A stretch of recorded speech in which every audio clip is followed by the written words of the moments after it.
ओम। कल हमने वैशेषिक दर्शन के प्रथम अध्याय में प्रथम आणिक से 11 सूत्र तक पाठ किया था और विशेष रूप से कल इस विषय पर चर्चा की थी कि जो 3 समूह हमने अब तक जाने,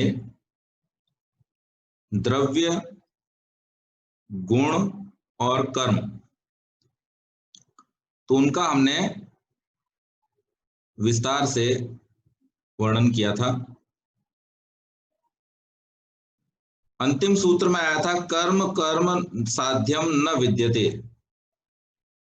कर्म कर्म का उत्पाद्य अर्थात एक कर्म से दूसरे कर्म की उत्पत्ति नहीं होती।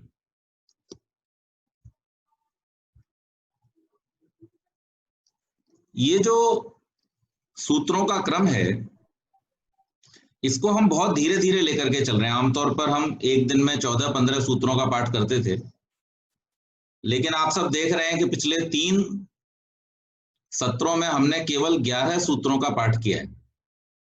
और उसका कारण ये है कि ये जो प्रारंभिक सिद्धांत हैं ये आगे शास्त्र को समझने में बहुत महत्वपूर्ण भूमिका निभाएंगे, तो इसलिए इनको ठीक प्रकार से समझ लेना बहुत आवश्यक है। कल आदरणीय भूपेश भाई साहब ने कहा था कि जो गुणों की चर्चा की गई थी उसको थोड़ा और स्पष्ट कर दिया जाए। तो आगे का प्रसंग शुरू करने से पहले जो गुण हैं उनके विषय में हम स्पष्टता कर लेते हैं। सबसे पहले रूप। तो रूप के विषय में हम सीधे सीधे समझ लें, जो हमें आंख से दिखाई देता है, काला, गोरा, नीला, पीला, हरा, लाल, जैसा भी, वो क्या है? रूप है। और उसी के द्वारा सब प्रकार के पदार्थों के रूपों का वर्णन होता है। सांख्य की दृष्टि से देखें तो रूप तन्मात्र जो है वो अग्नि तत्व है, और हम साइंस की दृष्टि से देखें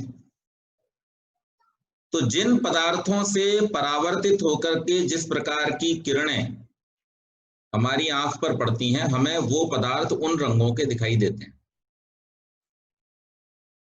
रंग भी सापेक्ष है। कैसे? आप एक प्रयोग कीजिए कि लाल रंग का कुर्ता हरे रंग की लाइट वाले कमरे में पहन के चले जाइए, या हरे रंग का कुर्ता लाल रंग की लाइट वाले कमरे में पहन के चले जाइए, तो आपको काला दिखाई देगा। अब कुर्ता तो लाल है, लेकिन आपको काला क्यों दिखाई दे रहा है? सापेक्ष। और सरल प्रयोग बता देता हूं, पीले रंग के कागज पे नीले रंग का पेन चलाइए तो आपको काला दिखाई देगा। सापेक्ष है। जैसा परावर्तन होगा, हमारी आंख पर जिस प्रकार की किरणें परावर्तित होकर के पड़ेंगी या अपवर्तित होकर के पड़ेंगी, 2 तरह से प्रकाश हमको दिखाई देता है। एक तो अपवर्तन, जैसे जो कांच लगे होते हैं, कांच की बिल्डिंगों में आर पार जो दिखाई देता है उसको अपवर्तन कहते हैं। हमें सामान्य दृष्टि से दिखाई नहीं देता कि उसमें कुछ चेंज हुआ है, लेकिन अगर आप उसको विस्तार से देखेंगे या फिर कोई प्रकाश की किरण आप उसमें से होकर के गुजारेंगे तो आपको पता चलेगा वहां पर थोड़ा सा परिवर्तन आ जाता है। जब कांच के पार से हम किसी दृश्य को देखते हैं तो उसमें थोड़ा सा परिवर्तन आता है, इसको डिफ्रैक्शन बोलते हैं। तो एक रिफ्लेक्शन है जिसे परावर्तन बोला जाता है, एक डिफ्रैक्शन है जो आर पार दिखाई देने में कांच से गुजरने वाले प्रकाश की किरणों में जो परिवर्तन थोड़ा सा आ जाता है वो। बहरहाल इन दोनों ही क्रियाओं से होकर के हमारी आंखों पर जिस प्रकार की किरणें पड़ती हैं उससे रंग का निर्धारण होता है। तो ये रूप है। दूसरा है रस। किसी पदार्थ का खट्टा, मीठा आदि हमारी जो रसना है, अर्थात जो हमारी रस इंद्रिय है, जिह्वा है, उससे जैसे रस का हम ग्रहण करते हैं वो उस पदार्थ का रस है। किसी का मीठा है, किसी का खट्टा है, किसी का खारा है, ऐसे बहुत प्रकार के रस है। रस किसका गुण है? द्रव का, जल का। अगर किसी पदार्थ को पूरी तरह से शुष्क कर दिया जाए तो उसका हमारी जीभ पर हमको कोई स्वाद नहीं आएगा। आपको मैं इसका भी एक एग्जांपल देता हूं। आप सब लोगों ने कभी ना कभी औषधि के रूप में वंशलोचन खाया होगा। वंशलोचन जानते हैं? बांस का गोंद जो होता है उसे वंशलोचन बोलते हैं। तो वो जो वंशलोचन है वो एकदम ड्राई होता है, एकदम खुश्क, और उसे आप जीभ पे रख लीजिए तो उसमें आपको कोई रस नहीं आएगा। या वो पदार्थ जो खुश्क हैं लेकिन उनके साथ में हमारी जिह्वा जब तक रस का आदान प्रदान नहीं कर लेगी तब तक उसमें हमें रस नहीं आएगा। तो रस किसका गुण है? द्रव का गुण है, जल का गुण है, और इसीलिए इसका जो ग्रहण है वो जिह्वा के द्वारा होता है। तीसरा है गंध। गंध जो गुण है उसका अनुभव हम घ्राणेन्द्रिय अर्थात नाक से करते हैं। और गंध गुण किसका है? पृथ्वी का, पृथ्वी तत्व का गुण है गंध। फिर उसके बाद स्पर्श है। स्पर्श वायु का गुण है, इसे हम त्वचा के द्वारा अनुभव करते हैं। इसके बाद था अगला संख्या। तो संख्या आप जानते हैं 1 से लेकर के शुरू होती है, दोनों दिशाओं में, आगे की तरफ धनात्मक, पीछे की तरफ ऋणात्मक, और इसकी कोई सीमा नहीं है। कहीं तक भी आप गिनती कर सकते हैं, अरबों तक, खरबों तक, शंख, नील, पद्म आदि, कहीं तक भी आप इसको ले जा सकते हैं। तो ये संख्या है। परिमाण, परिमाण माने नाप।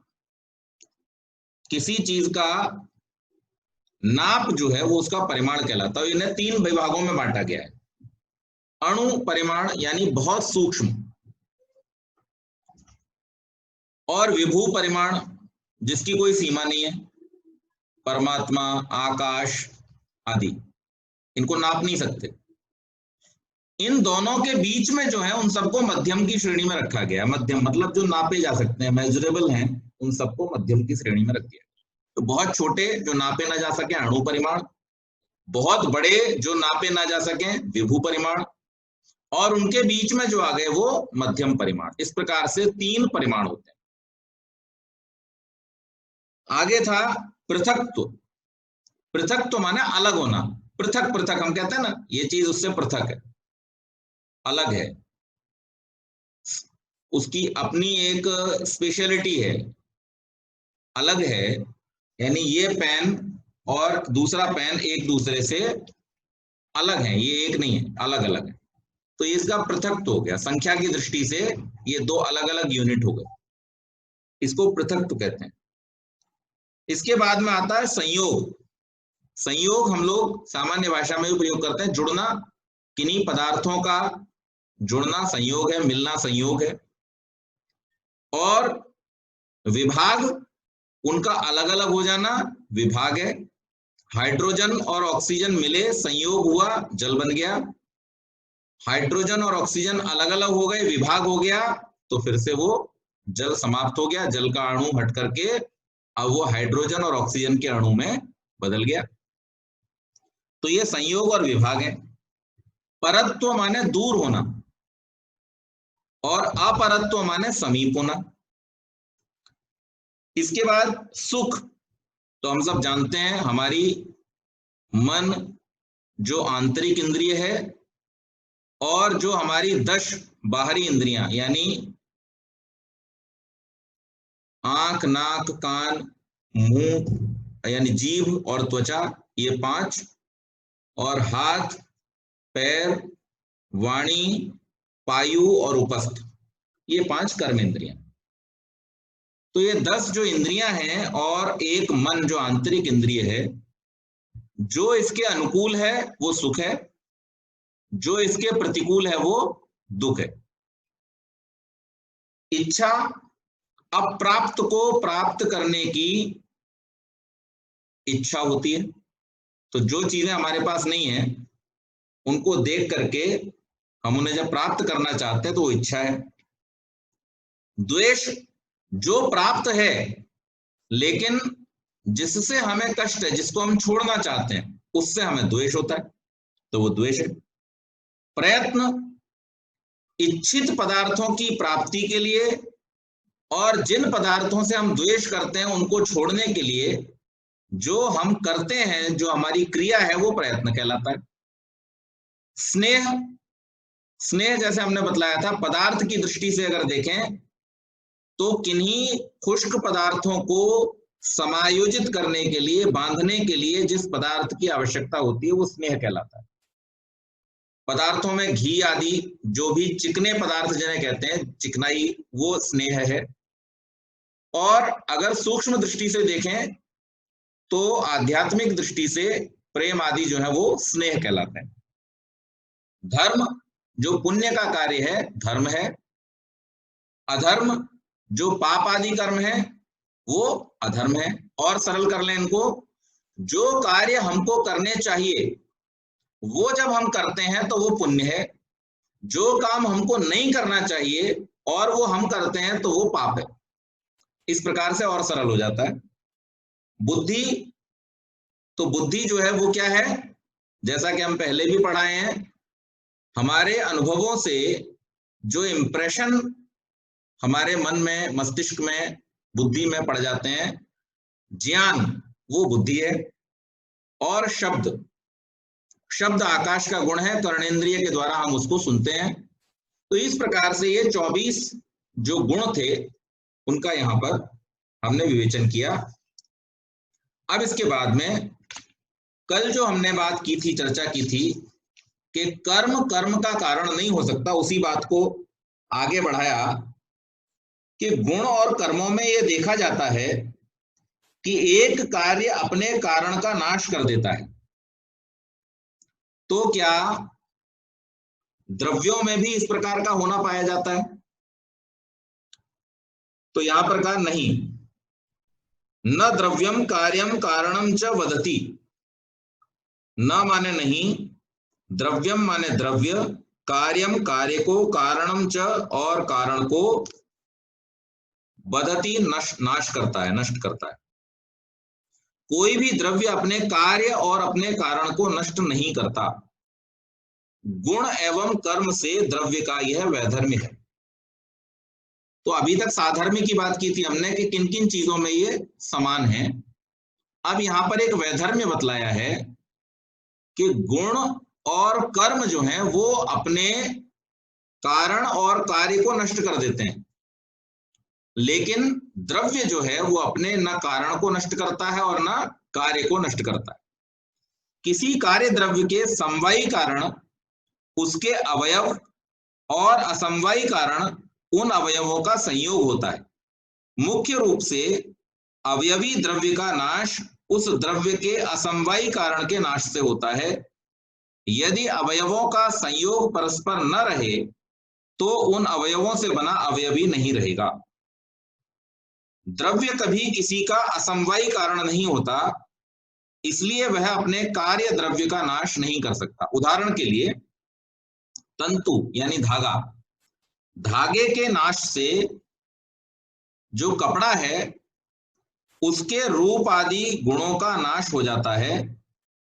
जहां किसी अवयवी के समवायी अथवा अवयव स्वयं कार्य होते हैं वहां यह व्यवस्था देखी जाती है।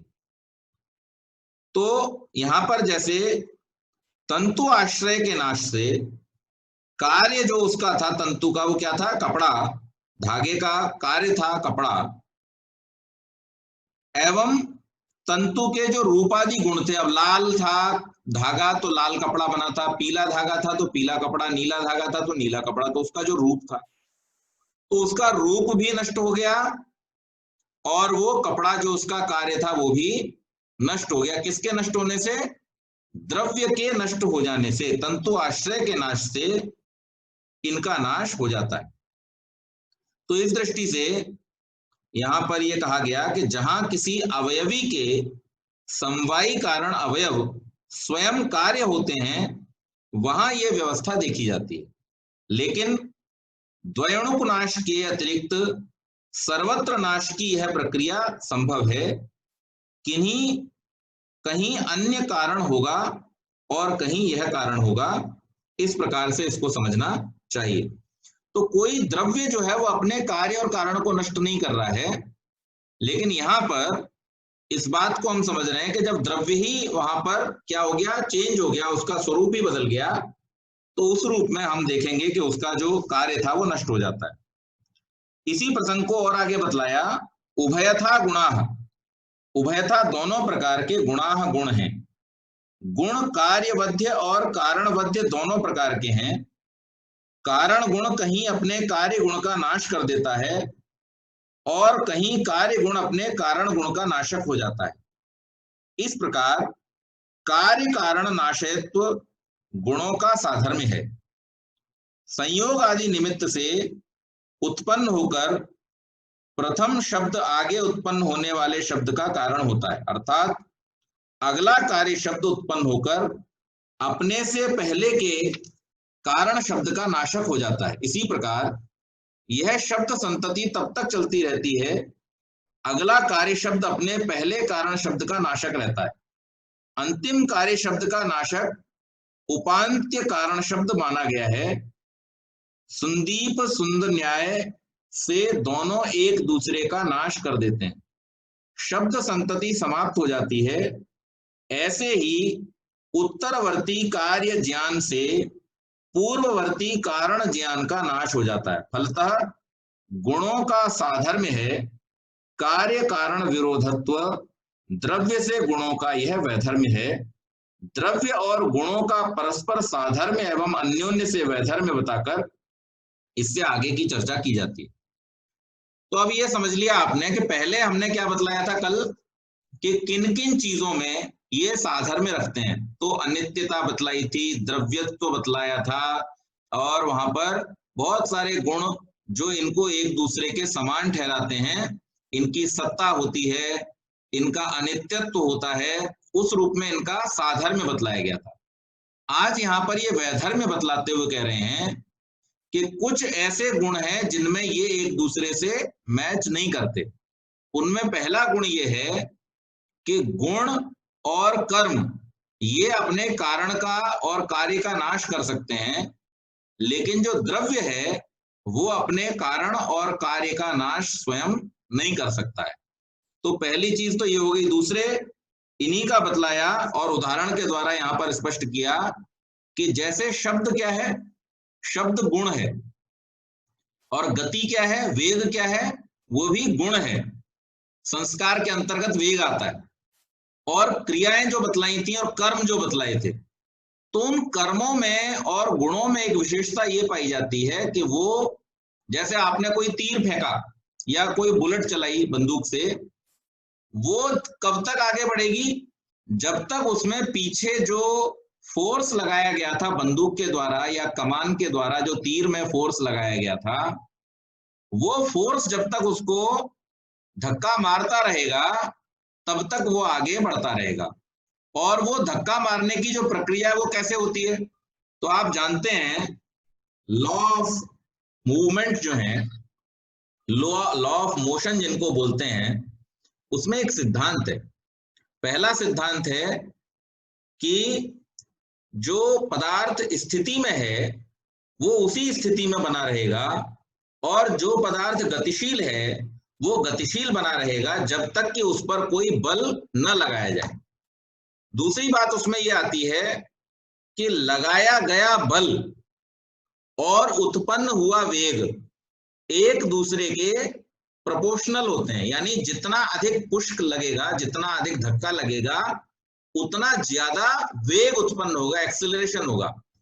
और तीसरा उसमें नियम है कि प्रत्येक क्रिया अपने बराबर प्रतिक्रिया को जन्म देती है। Each action, every action has equal and opposite reaction.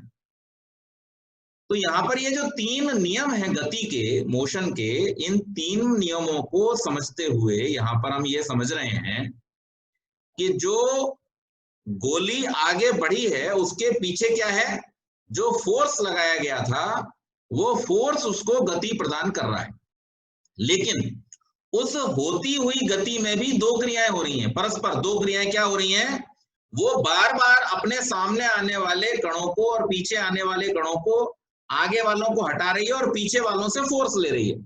ये क्रिया निरंतर चलती है। अब इसका हम किस रूप में देखेंगे, तो हमें ये देखने को मिलता है कभी कभी जब हम सड़क पे होते हैं, तब आप देखिएगा कि सड़क पे जब कोई बड़ा वाहन, कार, ट्रक आदि तेजी से जाते हैं या रेल आदि जाते हैं, बहुत तेजी से जब गुजरती है, तो वहां पर क्या कहा जाता है सबको कि भाई आप उसके पास से हट जाएं। क्यों हट जाएं? क्योंकि अगर आप पास से नहीं हटे तो उसके द्वारा जो मोमेंटम क्रिएट होता है वायु में, जो वैक्यूम बनता है, उसकी वजह से वो कई बार व्यक्ति को खींच सकती है अपनी तरफ और उससे दुर्घटना होने की संभावना रहती है।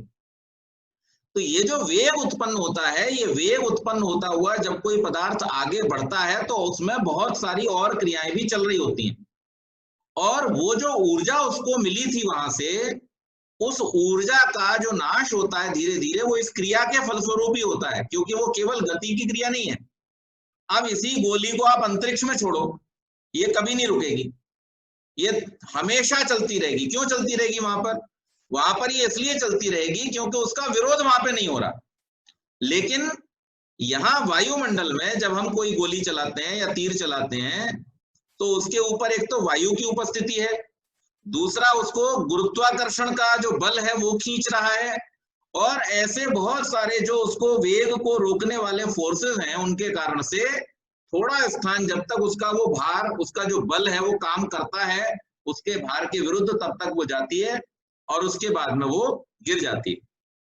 तो यहाँ पर ये समझाने का ऋषि प्रयास कर रहे हैं कि द्रव्य जो है वो तो नाश नहीं करता, लेकिन जो क्रिया है, जो कर्म है और जो गुण है, वो एक दूसरे का नाश कर देते हैं। जैसे 2 पदार्थों को जब आप मिलाओगे तो वो अपना गुण छोड़ देंगे और तीसरे नए गुण को धारण कर लेंगे, तो उसमें क्या हुआ, उन दोनों के जो पहले गुण थे वो नष्ट हो गए, अब एक नया गुण तैयार हो गया। तो इस प्रकार से हम ये देखते हैं कि पदार्थ अपने गुणों में और उसके जो कर्म हैं उनमें तो परस्पर नाश होने की प्रक्रिया पाई जाती है, लेकिन द्रव्य में ऐसा नहीं पाया जाता। तो इस दृष्टि से इनका आपस में क्या है, वैधर्म्य है, और जो लक्षण इनमें समान थे उसकी दृष्टि से इनके अंदर साधर्म्य है।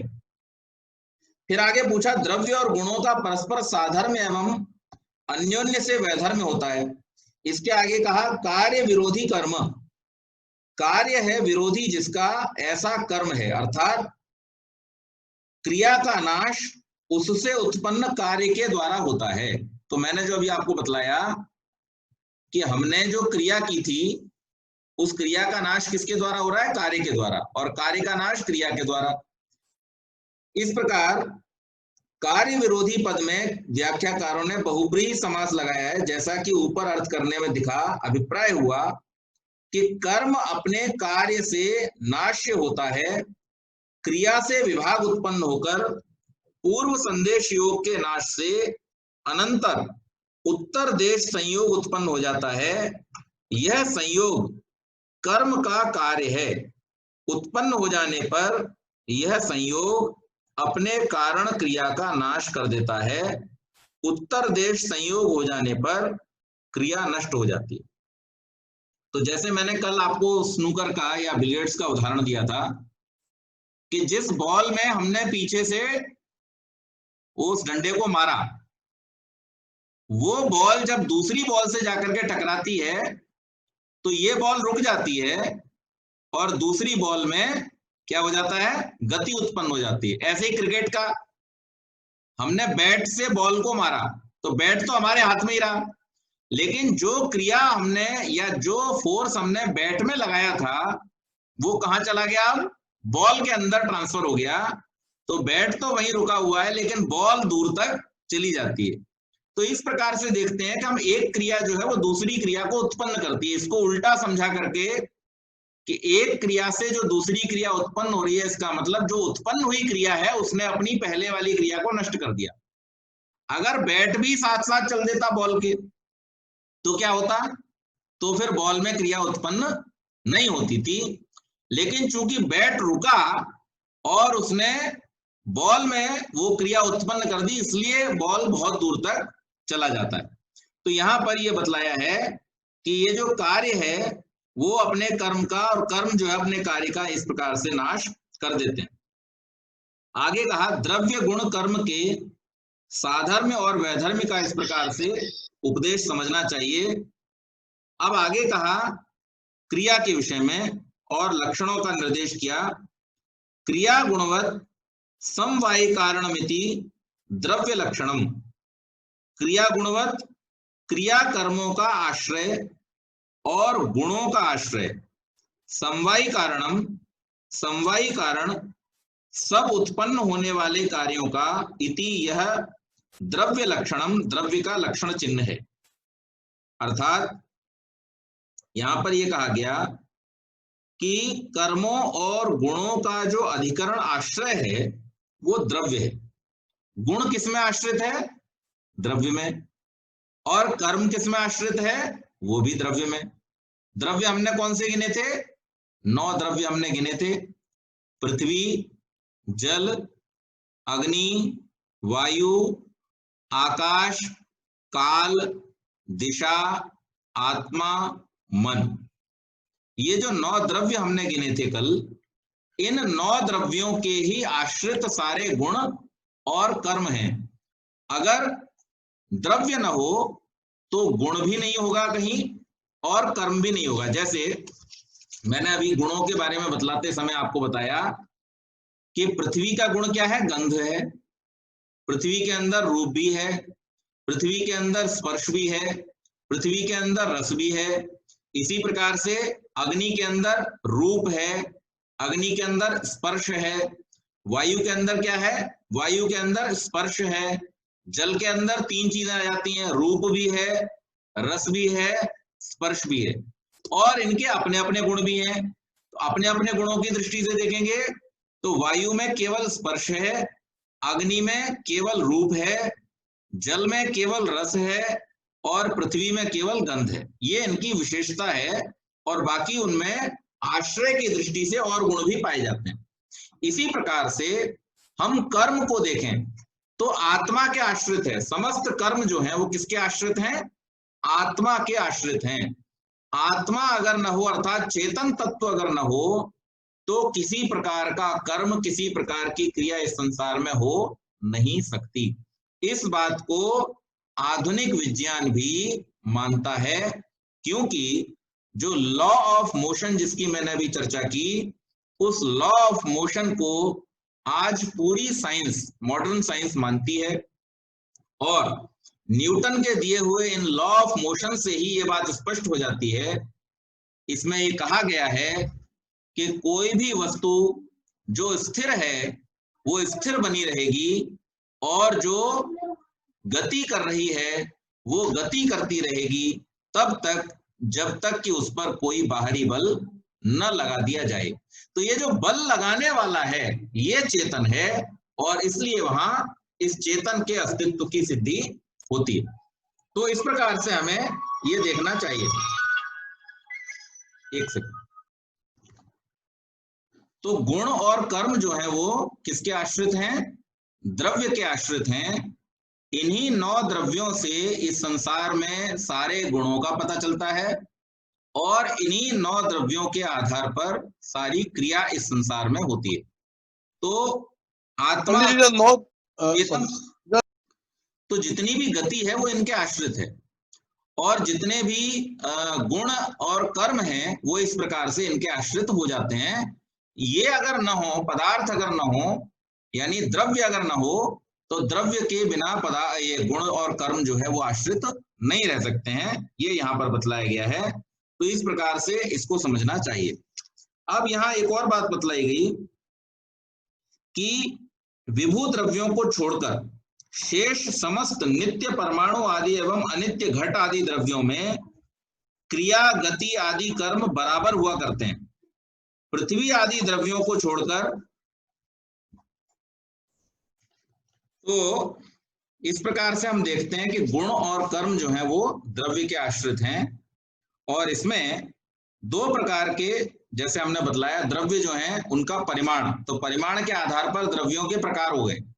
तो कुछ द्रव्य जो है वो कैसे हैं, वो परिच्छिन्न है, एक स्थानीय है, और कुछ द्रव्य जो है वो विभू हैं, पूरे संसार में फैले हुए हैं।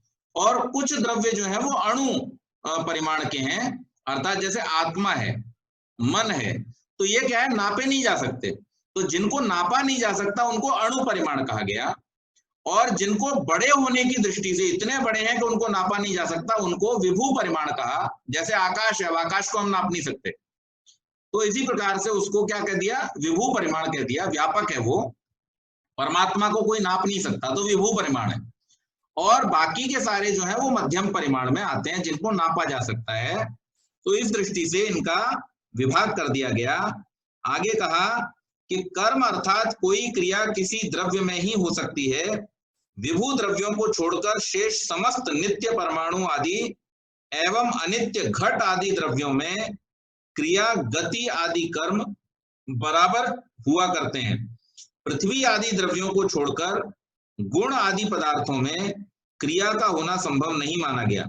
इसलिए जहां क्रिया देखी जाए समझ लेना चाहिए यह द्रव्य है, किसी जगह क्रिया का होना उसके द्रव्य होने का चिन्ह है। सांख्य में भी हमने पढ़ा था कि आत्मा जो है वो बिना सूक्ष्म शरीर के गति नहीं कर सकता है।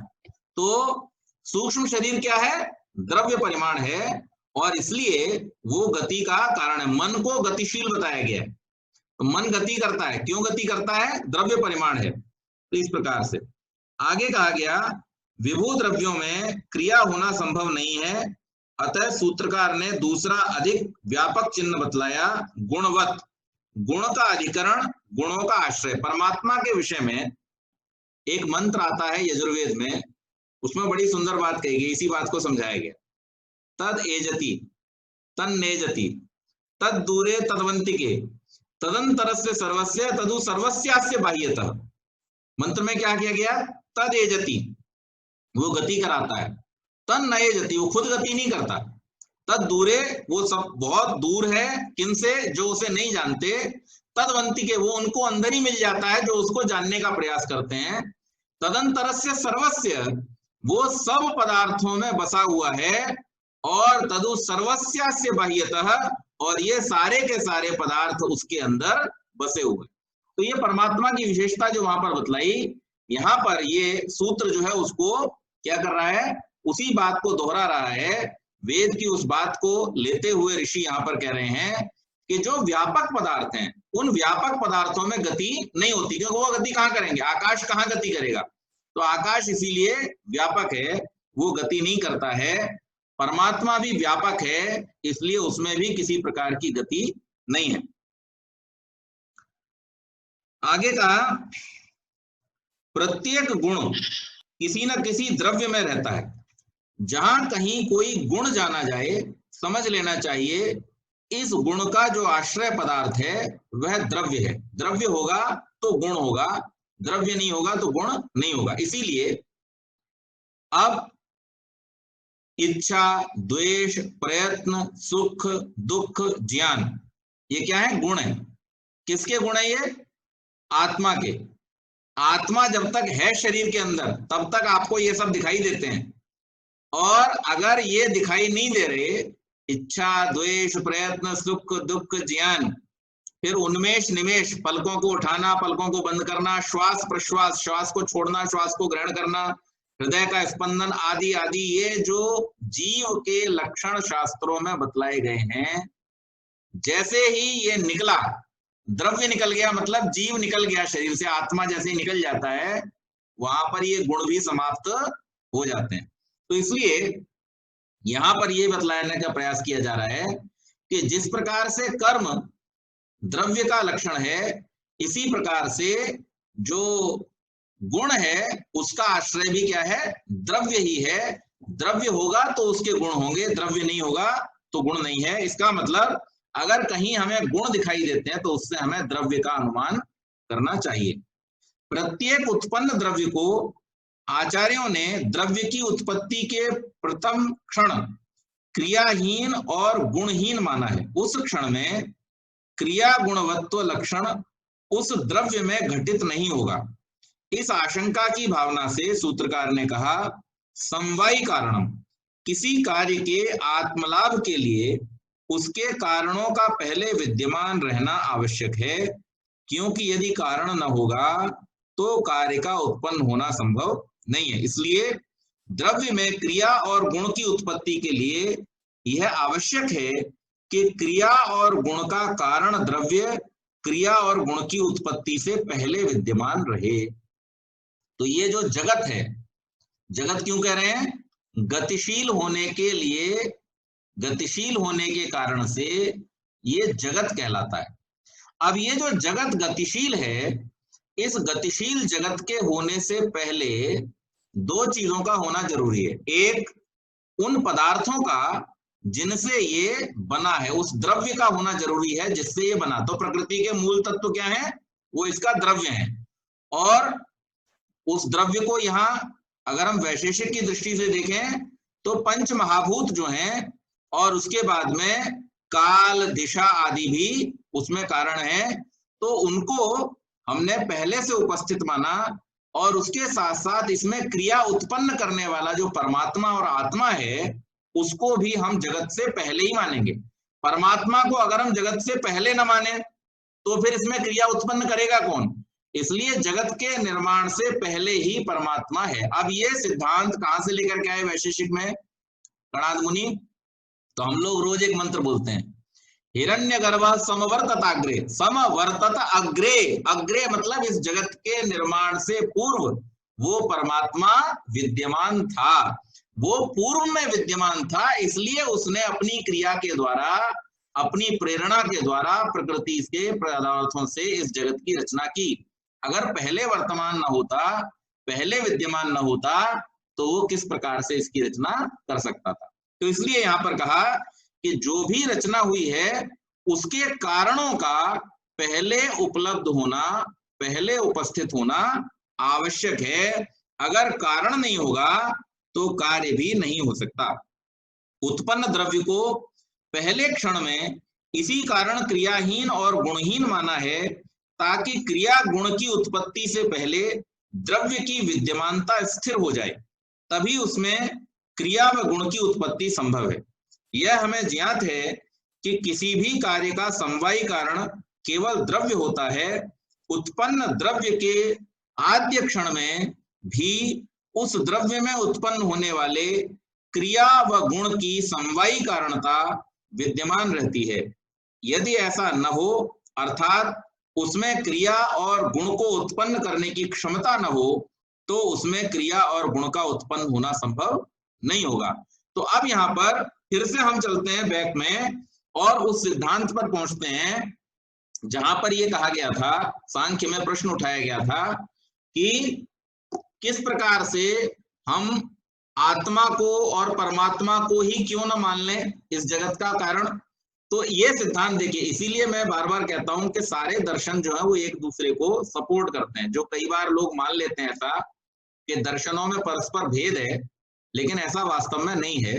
ये सारे दर्शन एक दूसरे के पूरक हैं, एक दूसरे को सपोर्ट करते हैं। अब यहाँ इस सिद्धांत को लेकर के अगर आप देखें तो ये सिद्धांत क्या कह रहा है? ये सिद्धांत ये कहता है कि कोई भी पदार्थ के बनने में दो चीजें बहुत महत्वपूर्ण है, और वो ये कि जिस पदार्थ का निर्माण हो रहा है उस पदार्थ के निर्माण में समवायी कारण, मतलब मैं बताया था आपको समूह, जिसके गुण छूट नहीं सकते।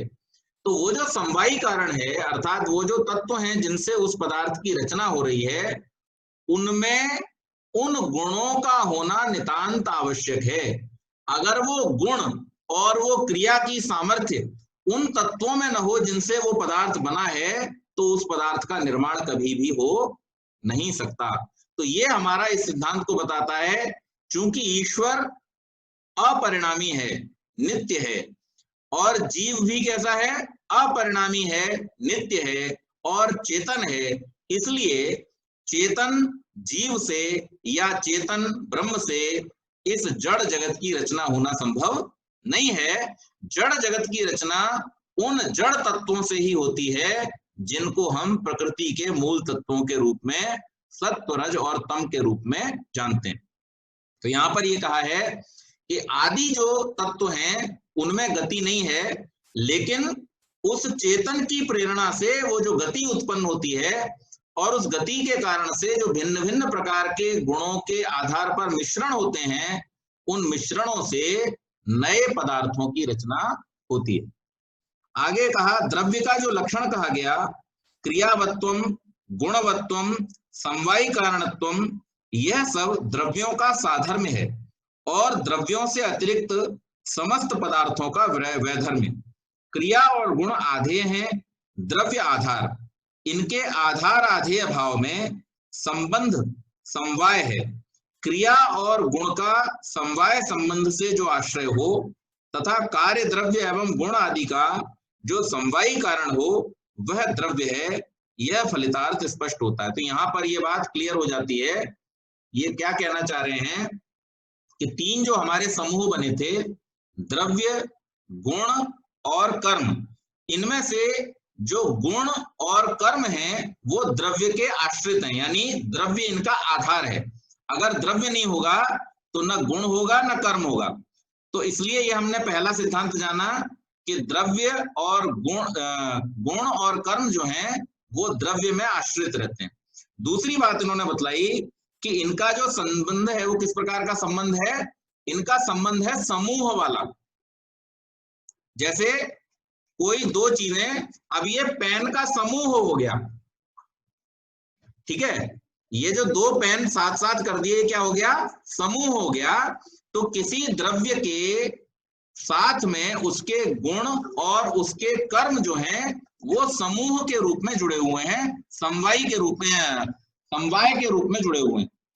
लेकिन जो उसका द्रव्य है, उस द्रव्य के समवायी कारण अर्थात उसका जो मूल तत्व है वो समवायी कारण है। समवायी कारण का मतलब होता है जिससे उसको पृथक न किया जा सके। तो उस दृष्टि से इसका समवायी संबंध है और द्रव्यों का परस्पर जो है वो आधार आधेय भाव में संबंध जो है वो कैसा है, समवाय है। क्रिया और गुण का समवाय संबंध से जो आश्रय हो तथा कार्य द्रव्य एवं गुण आदि का जो समवायी कारण हो वह द्रव्य है, यह फलितार्थ स्पष्ट यहां पर हो जाता है।